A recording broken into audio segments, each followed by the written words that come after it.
Oke, selamat sore teman-teman semuanya. Ketemu lagi dengan saya, Surya MS Trade and Investment. Oke, teman-teman, hari ini tanggal 20 Juni 2022. Saya akan membahas IHSG, sektor saham, dan kondisi-kondisi saat ini ya. IHSG-nya per closing saat ini ya memang masih kuat ya teman-teman.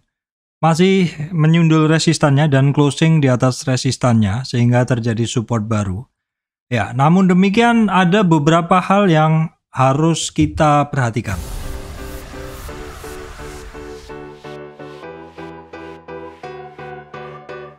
Oke, baik, sebelum masuk ke materi saya sampaikan informasi penting untuk teman-teman semuanya bahwa saya Surya Mestre tidak terima titip dana trading. Jadi, kalau teman-teman ada penawaran atau teman-teman ditawari titip dana trading mengatasnamakan Surya MS Trade, sekali lagi saya tidak membuka titip dana trading dalam bentuk apapun. Oke, walaupun IHSG-nya masih kuat ya, closingnya hari ini seperti ini, namun kita harus hati-hati ya teman-teman.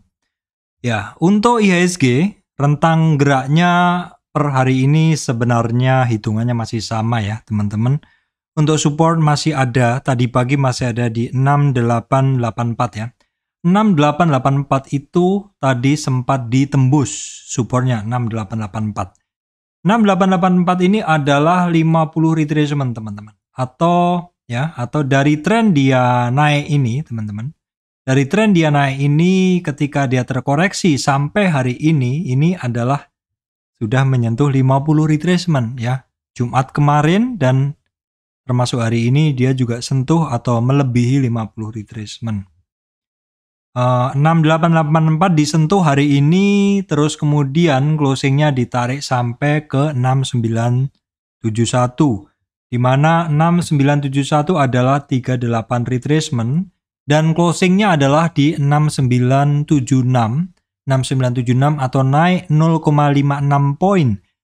Closingnya adalah di atas 38 retracement. Jadi untuk sementara, untuk support dari IHSG ada di 38 retracement di sini teman-teman, atau di 6971. Sedangkan untuk resistan kita lihat yang terdekat ada di 6995. Ini adalah resistan high dari kemarin, candle kemarin di sini. Terus kemudian setelah 6995 atau saya bulatkan ke 7000, ada juga sekitar 7023-an di sini. Ya, kira-kira seperti itu. Berikutnya seandainya kuat atau mampu menembus 7000, kemudian 7023, berikutnya ada kisaran 7080 atau di 23,6 retracement.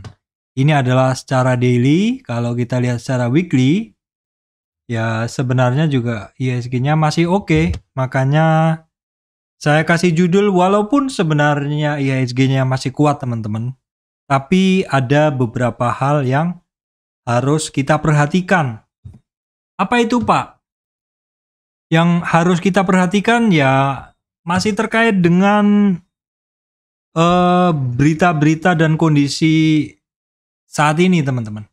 Apakah itu Pak? Yaitu yang pertama ya, ternyata memang benar bahwa kondisi inflasi yang tinggi di Amerika Serikat, di negara-negara luar lainnya, itu mau nggak mau kan membuat The Fed ataupun pengambil keputusan moneter yang lain di negara lain menaikkan suku bunga untuk meredam inflasi ya.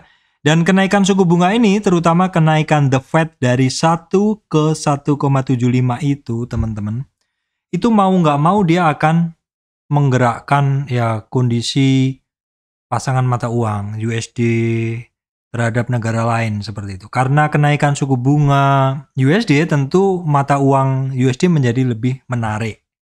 Sehingga bisa terjadi outflow. Ya, karena mata uang kembali ke negara mereka. Investasi di negara-negara berkembang ya yang sebelumnya masuk ke negara berkembang, salah satunya Indonesia, bisa jadi ataupun negara yang lain bisa jadi investasi tersebut akan balik ke US ya, karena atau balik ke US atau masuk ke produk US. Atau istilahnya ya mungkin simpanan US seperti itu. Karena bunganya yang lebih menarik. Nah, itu sebenarnya bisa kita lihat kalau outflow dari mana itu adalah kondisi kurs ya. Nilai tukar rupiah terhadap USD di mana hari ini kita lihat nilainya adalah sekitar 14.800. Coba saya kasih lihat di sini. Nah, di sini nilai tukarnya adalah sekitar 14.800 atau rupiahnya melemah seperti itu. Kita bisa juga melihatnya di sini. Di sini ada dolar indeks teman-teman ya. DXY.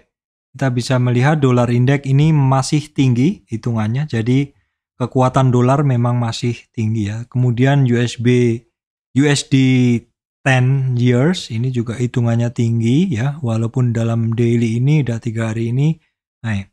Nah, terus kemudian ini adalah ID 10 year atau Indonesian Government Bond 10 year-nya dia juga ya ini hitungan cukup tinggi. Ini sebenarnya kaitannya nanti adalah dengan suku bunga ya, seperti itu, suku bunga. Nah, kalau suku bunga IDR, kalau suku bunga US kan sudah referensinya udah naik dari 1,7 dari 1 ke 1,7 yang mana itu biasanya itu adalah high impact news atau news yang bisa merubah tren. Ya, news yang bisa merubah tren. Apalagi inflasi di negara-negara Amerika dan sekitarnya ini dimungkinkan masih akan tinggi. Dan The Fed sendiri masih mungkin akan menaikkan suku bunga beberapa kali. Yang mana itu yang harus menjadi kewaspadaan kita adalah ketika di luar negeri, terutama major currency USD, dinaikkan suku bunganya. Maka orang akan lebih tertarik menyimpan USD teman-teman ya. Ya kenapa? Ya karena imbal balik di USD dengan risiko yang lebih rendah itu lebih besar imbal baliknya daripada di saham. Yang mana saham ketika suku bunga rendah, orang nggak suka nyimpen di USD seperti itu. Suku bunga USD rendah, orang akan mencari tempat berbiaknya dana yang lebih besar, yaitu market saham, walaupun market sahamnya lebih berisiko. Tapi nggak apa-apa, sepadan risiko meningkat, imbalnya tinggi juga nggak apa-apa. Tetapi ketika risikonya masih tinggi, imbalnya ada yang lebih menarik dengan risiko lebih rendah, tentu orang akan switching dari saham yang dikatakan lebih berisiko ke bond ataupun ya USD seperti itu. Yang menjadi kewaspadaan kita ya, walaupun mungkin IHSG-nya masih kuat ya, karena pertumbuhan ekonomi antar negara juga berbeda ya. Kondisi negara juga berbeda. Indonesia ini adalah penghasil komoditi yang mana harga komoditas, di mana harga komoditas ini kan juga kemarin-kemarin juga naik, walaupun sekarang udah mulai agak-agak slow down seperti itu. Indonesia penghasil coal ya, Indonesia penghasil palm oil, yang mana kemarin-kemarin kan sempat tinggi. Jadi Indonesia banyak diuntungkan dengan kenaikan harga komoditas, sehingga membuat kondisi ekonomi Indonesia ya terasa kuat seperti itu. Walaupun mau nggak mau juga harus waspada. Kenapa? Dengan itu tadi, dengan meningkatnya naiknya suku bunga USD itu bisa terjadi outflow. Dan itu mau nggak mau memang kita harus memantau teman-teman. Kita harus memantau kondisi economic calendar ya. Economic calendar. Kenapa? Karena setiap bulan kan ada ini ya, ada rilis rapat dari Dewan Gubernur seperti. Nah, di sini di Indonesia nanti dalam beberapa hari ini yang harus kita pantau adalah nih, keputusan tingkat suku bunga, yaitu tanggal 23 teman-teman. Keputusan tingkat suku bunga, nah ini adalah tingkat suku bunga di negara kita, yaitu masih 3, sekian.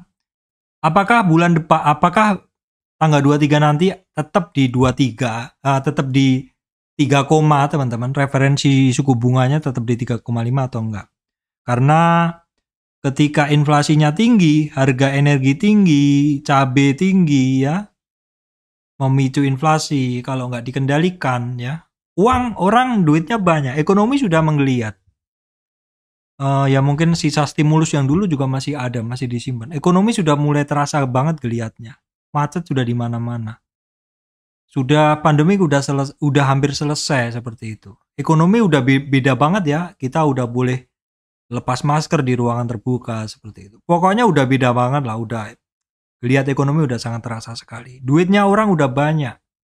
Ya mungkin stimulus yang kemarin ini juga sudah digunakan seperti itu. Nah, orang duitnya udah banyak, jumlah barang terbatas, kemampuan belinya meningkat, otomatis barangnya akan naik. Nilai uang jadi nggak ada nilainya kan seperti itu. Karena nilai barang naik, memicu inflasi. Ya, cabai naik, kebutuhan naik, konsumer naik. Ya walaupun kekuatan belinya naik seperti itu. Nanti berefek ke saham-saham konsumer.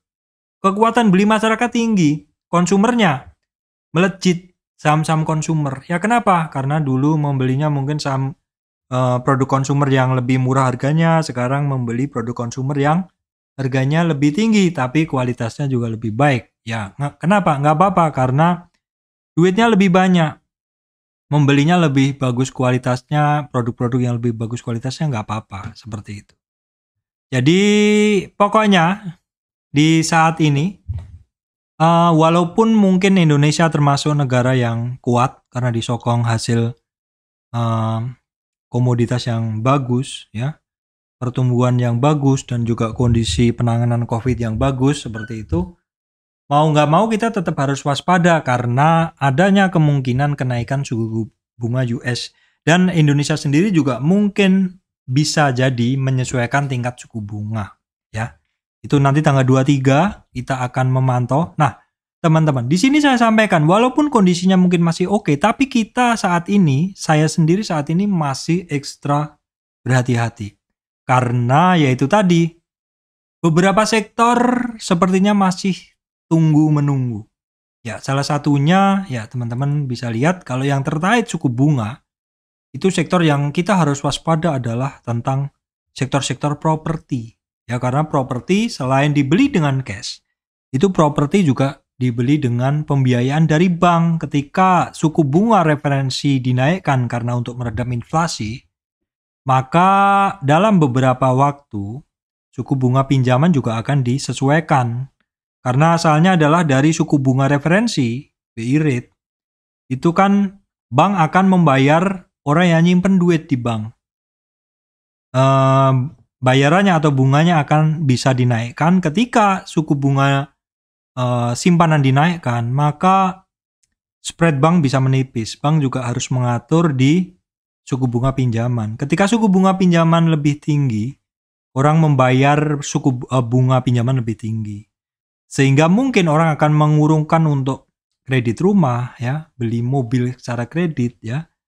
Terus apa lagi? Ya intinya terkaitnya adalah properti, ya karena properti yang dibiayai oleh bunga bank, tentu orang akan berpikir ya. Saya yakin orang-orang tuh akan berpikir untuk, oh suku bunga lagi murah, kita kredit. Kalau suku bunga lagi tinggi, oke, kita mungkin pikir lagi, gitu. Bisa juga mau beli mobil juga pikir lagi, yang kredit seperti itu. Terus itu berefek ke perbankan, ya. Perbankan tentu kalau suku bunganya meningkat, profit perbankan juga bisa berkurang. Selain itu, sektor lain pembiayaan seperti yang dimiliki Astra dan juga untuk Astra karena terkait produsen mobil, ya. Apalagi ya, tadi pembelian mobil secara kredit, rumah secara kredit, terkait juga ke bank karena labanya bisa turun dan juga ke Astra karena penjualan bisa turun seperti itu. Itu adalah mungkin hal-hal yang bisa kita waspadai untuk kondisi sekarang, ya.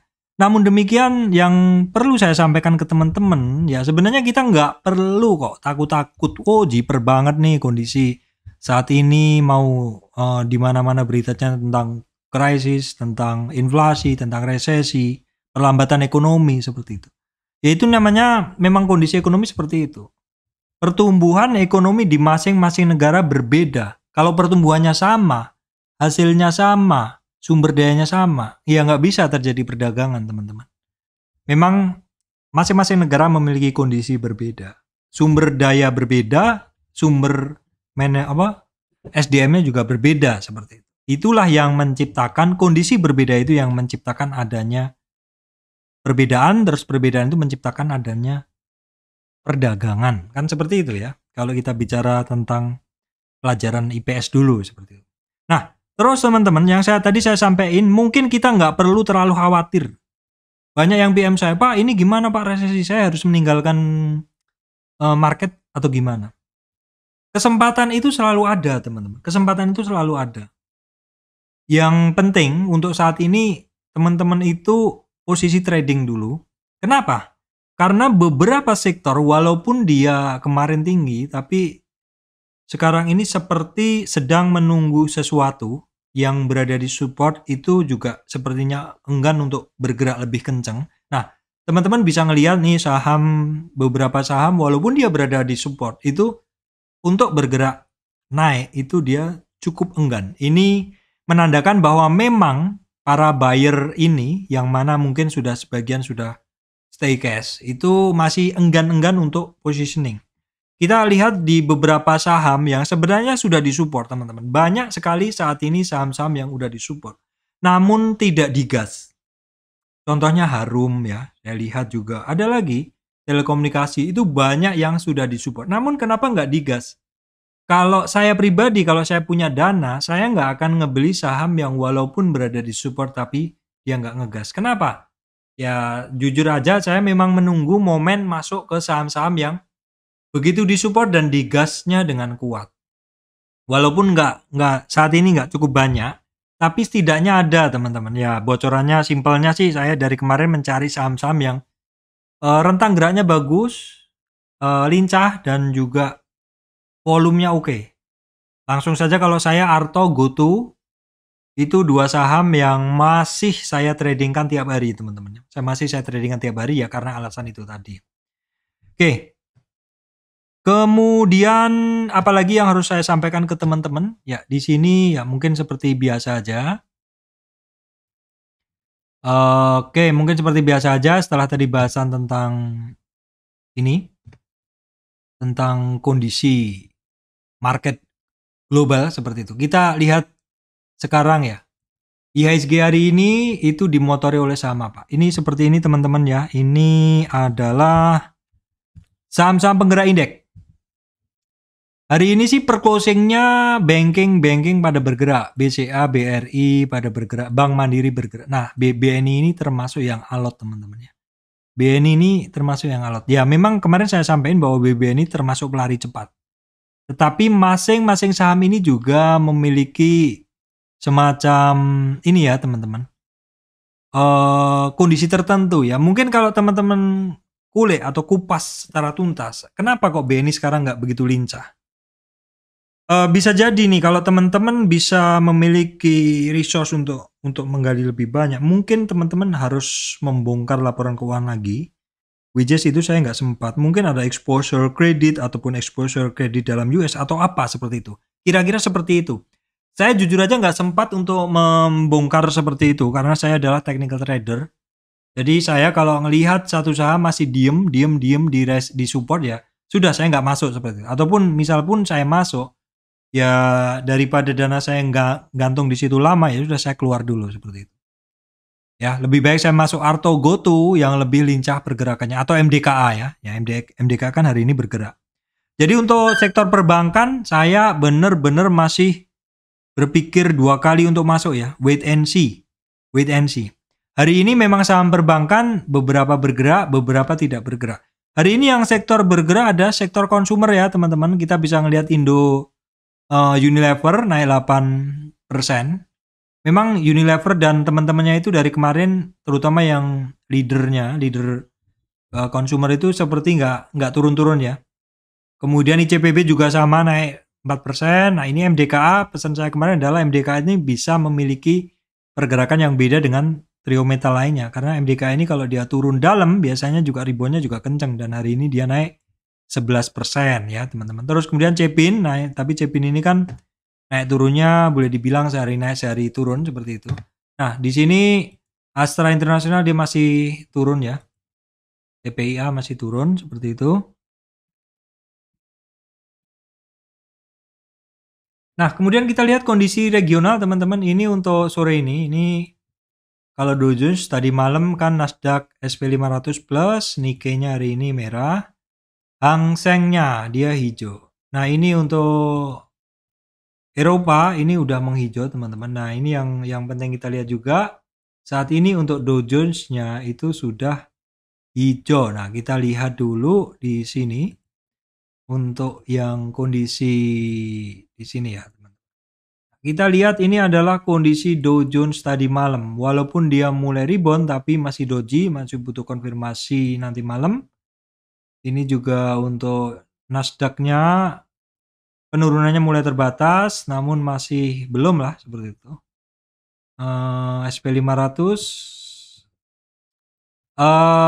udah nggak turun lagi tapi juga masih sangat terbatas. Ini Hang Seng-nya udah mulai rebound.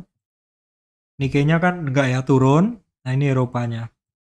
Jadi saya rasa juga sama. Ini dalam beberapa hari ke depan walaupun nggak turun, penurunannya udah mulai terbatas, tapi sepertinya juga kenaikan saham-saham atau market regional ini juga penguatannya juga masih terbatas ya teman-teman. Masih terbatas penguatannya. Kemudian kita lihat dulu untuk harga-harga komoditas. Nih sepertinya komoditas sudah mulai turun. Teman-teman bisa ngelihat untuk coal-nya udah di 390-an ya, gold-nya di 1834 per troy ounce. Palm oil nih teman-teman, turunnya dalam ya, turunnya dalam. Kemudian nikel juga kisaran 25.000 sekian. Jadi untuk harga-harga komoditas memang turun ya, memang turun. Ini termasuk yang dalam ini kan CPO. Saham-saham CPO kan turunnya juga dalam kan seperti itu. Terus teman-teman kita lihat dulu untuk sektor yang hari ini bergerak. Ini tadi pagi teman-teman, tadi pagi itu nggak banyak yang bergerak di sini. Tapi per closing banyak yang hijau atau yang biru ya. Biru ini artinya indeks sektor tersebut ini dia mulai menghijau.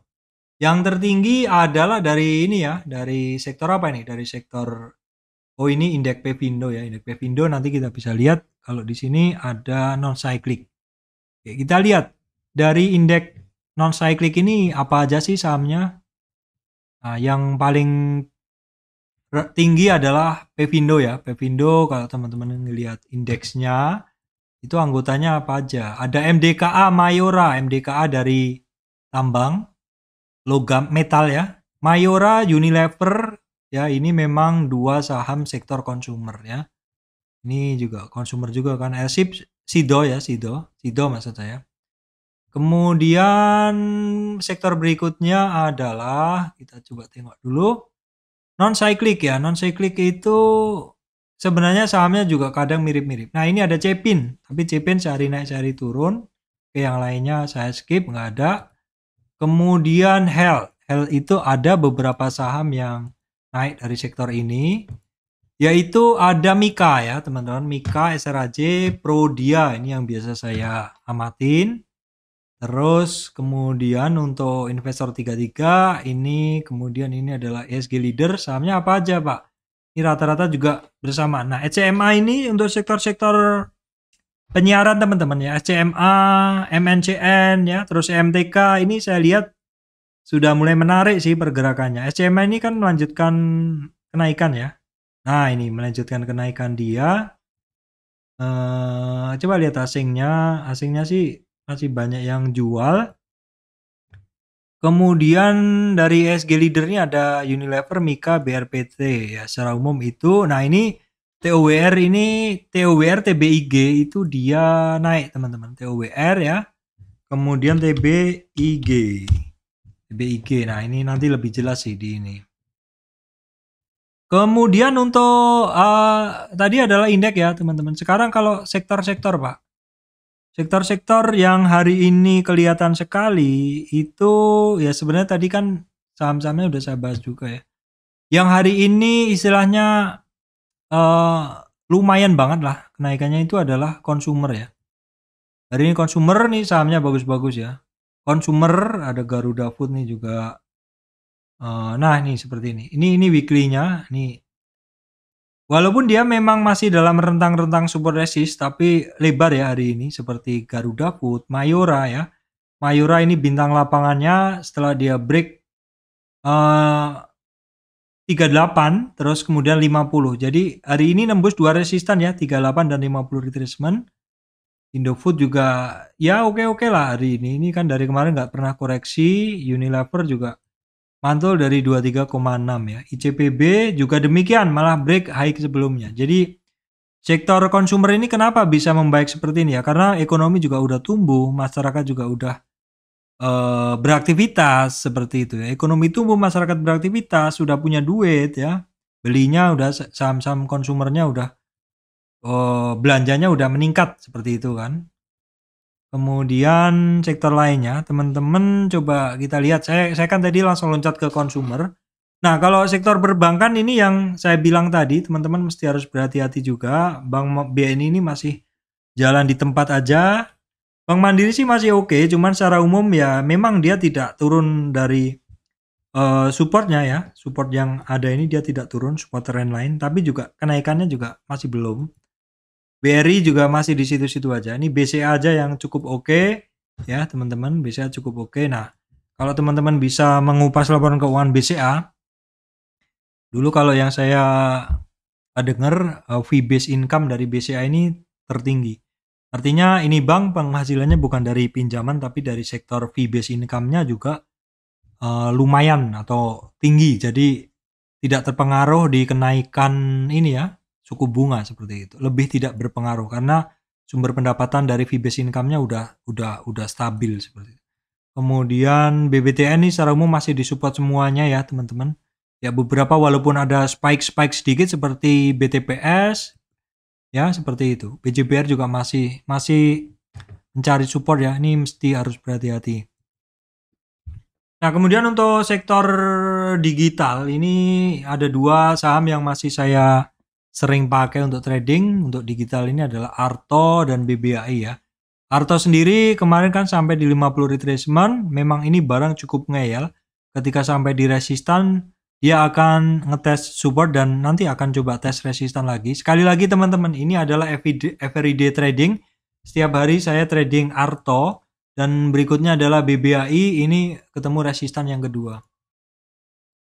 Nah, untuk Astra saya rasa ya masih di situ-situ aja seperti alasan saya tadi karena memang ini terkait inflasi juga, suku bunga. Ya, auto jadi Astra kan penjualan mobil, auto kan produsen mobil Astra Gravia. Nah, ini rentangnya sama dari kemarin. Terus kemudian untuk United Tractor ini kan pengaruhnya di coal ya, saham-saham coal pada banyak turun. Sehingga untuk United Tractor juga rentang geraknya masih sama dengan yang lain. Kemudian untuk sektor energi ini mix ya teman-teman karena ya memang energinya untuk harga energi turun, harga minyak juga udah mulai turun. Nah, ini untuk Medco, dia masih mencoba untuk naik, teman-teman. Hari ini Medco naik dari 38 dan 23. Sedangkan untuk Elsa, teman-teman, untuk Elsa ini dia kita lihat dulu dia retracement. Nah, untuk Elsa dia retracement sampai 61. Ya, memang dia terkoreksi di bawah 38 itu adalah targetnya ke 61,8 retracement ya. Kemudian untuk perusahaan gas ini ya dia masih rentangnya adalah retracement dalam tren naik. Kemarin koreksinya sampai 50 namun sudah mulai naik lagi. Ini Akra, ini retracementnya udah sampai di berapa ini Akra? Akra ini sudahkah bisa kita gunakan trend base Fibonacci? Trend base Fibonacci adalah Fibonacci yang kita tarik dari tren yang harus putus. Karena itu untuk validitas. Jadi dari sini trennya putus teman-teman. Jadi ini saya hapus. Fibo ini saya hapus ya. Tren ini putus sih per sekarang. Jadi saya tarik Fibonya dari sini ya teman-teman. Nah, dalam tren naik ini teman-teman dia koreksi 2338. Berarti untuk Akra ini ada target di sini. Dan memang di area sini ini di 1000 ini memang area supportnya dia karena di situ ada demand area yang cukup tebal ya. Kemudian untuk saham-saham sawit teman-teman ini masih tembus support Astra Glostari tembus SMA 200. Secara big trendnya jebol dia ya. Kita lihat weekly-nya. Kita lihat weekly-nya memang dia kelihatan banget. Nah, kita coba bikin trend base Fibo-nya harus melalui beberapa titik. Ini 1, 2, 3. Nah, trend base Fibo jebol ya. Jadi kita tarik dari sini ke sini. Nah di sini Penurunan dia memang sudah tidak kuat weekly-nya di 38 retracement di sini sehingga targetnya ke 61. Nah, ini kan weekly, jadi 61 ini dilihat apakah mampu bertahan di sini di kisaran 9.500 ya. Ini juga sebenarnya kalau kita tarik big trendnya juga boleh sih. Kenapa? Karena trennya ini berlanjut. Ya. Trennya ini berlanjut. Oke, sementara kita batasin seperti itu karena udah sampai 61 atau ini juga sudah sampai 50 retracement dalam tren kecil ini. Jadi boleh kita gunain tren yang lebih besar ini. Jadi target dia kalau di sini ya, di 86. 86 adalah 50 retracement dari tren yang besar ini pun juga bisa berlaku trend base Fibonacci karena belum memang belum break. Ya kalau dilihat di sini memang dia ada support di 9.500-an ya teman-teman untuk Astra Grow Lestari itu. Ini weekly-nya yang lain juga sama sih pada full semuanya nih. Ini mungkin dari sini L-shape kita tarik dari trend base Fibonacci daily-nya mungkin mungkin udah bisa. Syaratnya adalah harus membuat tren dan tren itu harus patah. Ya, ini patah juga. Jadi kita bisa juga menggunakan tren yang lebih besar ini. Ya, tren yang lebih besar ini dari sini ke sini. Nah, ini memang ekstrim sudah ya penurunannya karena udah sampai 61 retracement. Jadi mungkin dengan weekly lebih jelas. Nah, di weekly-nya coba. Di sini kita bisa tarik ini juga udah patah ya.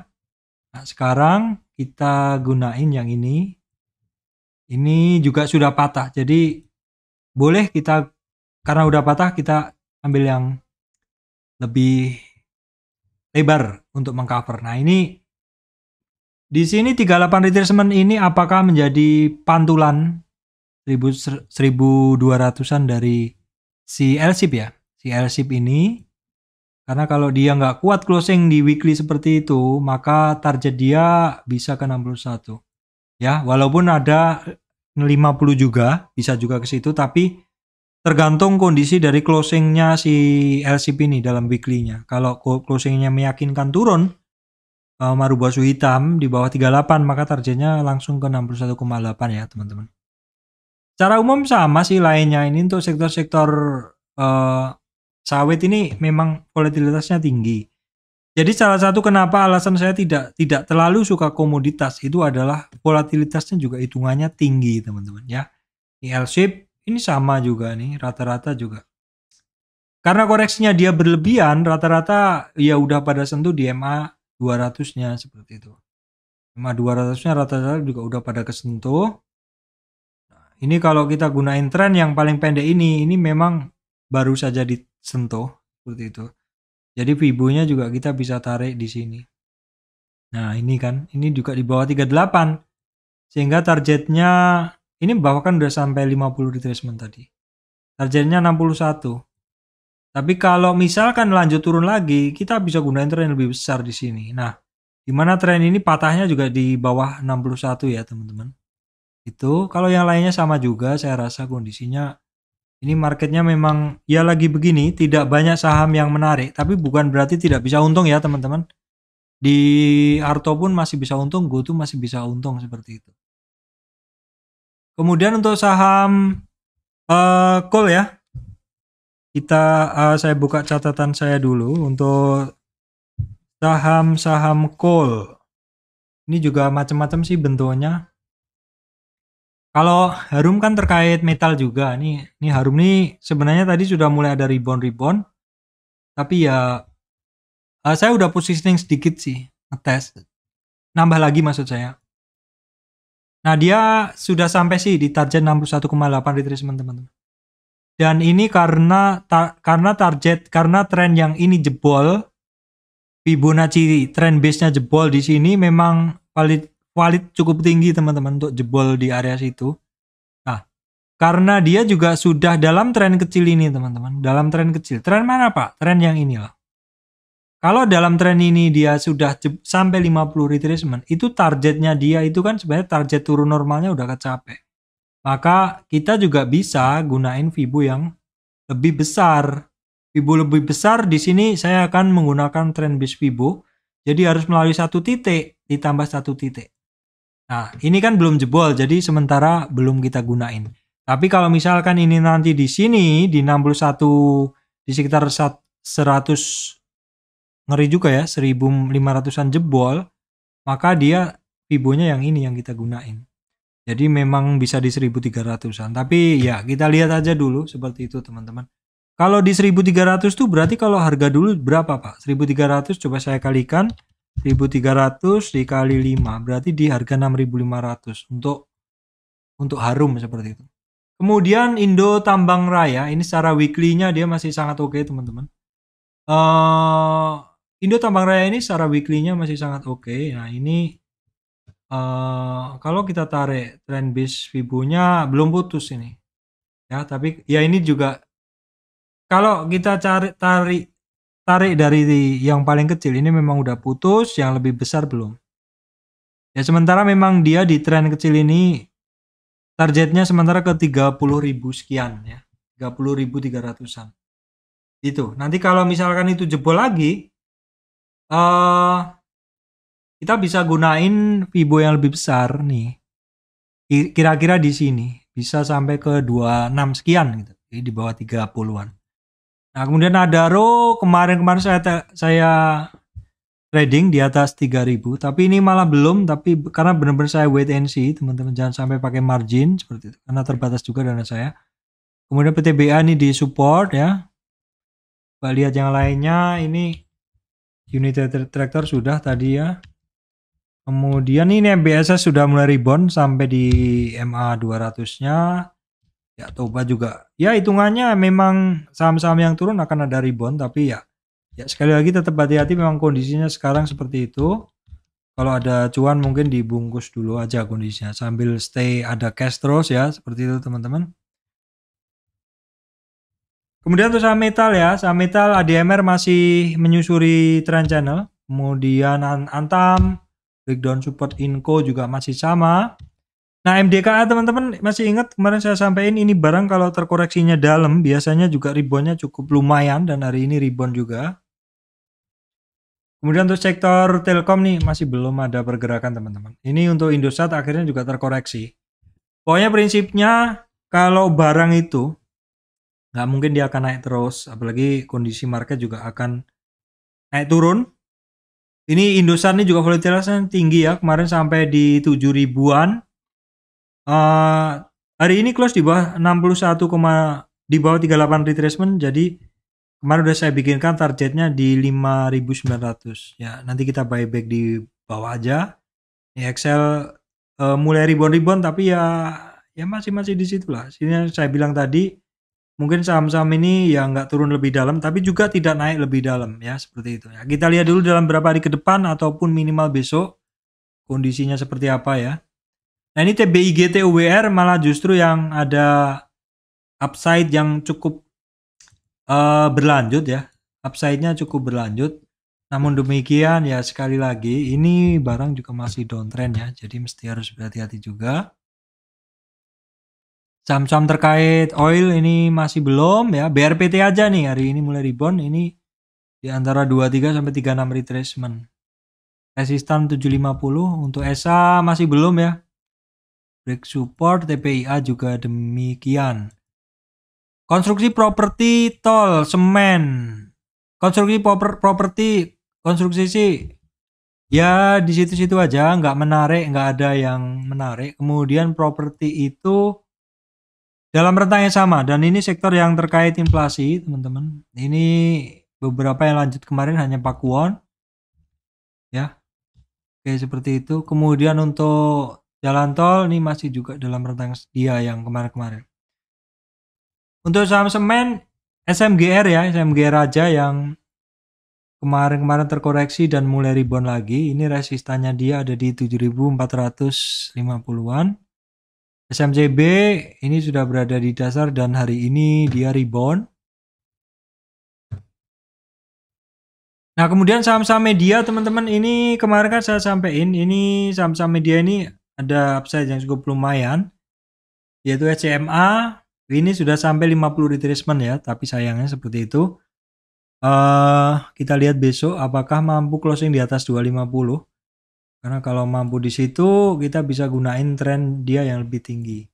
Tren dia yang lebih besar seperti itu. Nah, kita bisa juga tarik tren base Fibo di sini ya. Nah, ini udah break ya, teman-teman.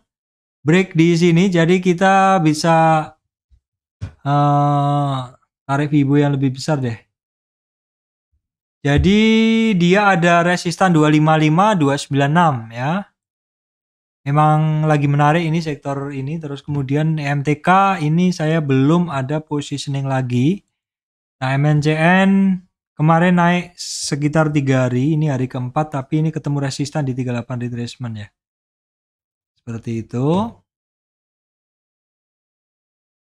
Kemudian beberapa saham yang saya pantau teman-teman nih Saratoga tentu MA200 nih sudah mulai rebound. Ini MTDL-nya berada di supportnya. IMAS ini, IMAS sampai di 50 retracement ya, kisaran di 50 retracement. Ini mulai ada rebound seperti itu. Tapi saya skip aja dulu. Saya lebih tertarik ke ASA ya. Nah, teman-teman masih ingat hari ini ASA itu adalah sampai di 1780, 17 berapa ya? 1770-an kalau nggak salah. Saya tadi mention bahwa ASA dia itu dari 1900-an anjlok, terus diem dan mulai ada rebound. Nah, seperti itu. Dari mana ini? Dari 1900-an turun ke 1770, 1780 saya masuk, teman-teman. Dan closingnya 1850. Ya, ini kenapa alasan Pak Surya masuk? Karena saya dulu masuk di 2200 ya. Saya biasa masuk di situ, saya jual di 2300, terus kemarin turun saya nggak buyback. Saya biarin dan ini tadi mulai ada pergerakan ke kanan dengan komposisi bid yang lebih tinggi dari over. Dan posisi bidnya yang tiba-tiba tinggi itu terjadi setelah saya pantau. Maksudnya saya pantau bukan dari pagi gede bidnya enggak. Tiba-tiba ada bid tinggi dan makanya ke kanan. Jadi saya percaya itu adalah on running ataupun saham akan bergerak ke kanan dan dari 1780 ke 1850. Oke ya, bergerak. Yang lainnya sih gak ada, teman-teman. Kemudian untuk grup Lipo, DKIM, INKP ini masih belum ya, nggak ada kemana-mana. Grup ayam Cepin naik sehari tapi sehari lagi turun ya, biasanya seperti itu. Malindo juga ini sudah 2 hari naik tapi tipis. Java juga demikian ya, ada sedikit konsolidasi dan mulai rebound.